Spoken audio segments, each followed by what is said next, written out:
ચાલો હવે આપણે જોવાના છીએ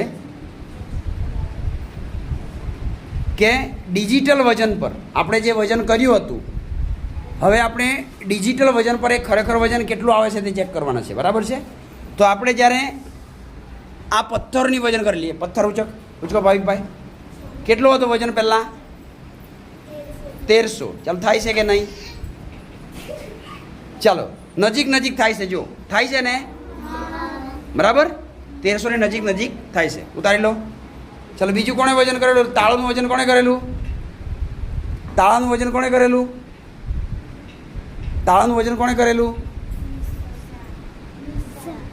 મીસા. ઓકે. ચાલો ધ્રુવીબેન, તાળાનું વજન કરો. કેટલું હતું? કેટલા ગ્રામ હતું? 280 ગ્રામ. ચેક કરી લેવો. 280. જો નજીક નજીક છે. જો દેખાય છે? હા. ચાલો હવે ડસ્ટરનું વજન કોણે કરેલું? ડસ્ટરનું વજન આદિત્યબેન હજાવ. કેટલું વજન હતું? 100 ગ્રામ. ચેક કરી લેવો. ચાલો 100 ની નજીક નજીક છે. જો છે ને, 92 ગ્રામ છે. હવે ખીલીનું વજન. ખીલી ક્યાં છે?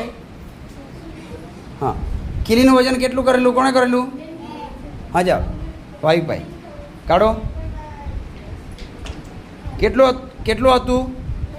10 ગ્રામ. ચેક કરી લે. જો 10 ગ્રામ એક્ઝેક્ટ છે. હા. ચાલો પછી બીજું શાનું વજન કરેલું? કંપાસનું. કેટલું હતું? કંપાસનું કેટલું હતું? કોણે કરેલું કંપાસનું વજન? કોણે કરેલું?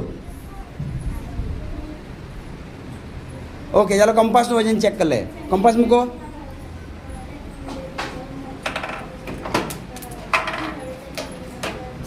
કેટલું વજન છે? 240 ગ્રામ. ઓકે. ચાલો સરસ.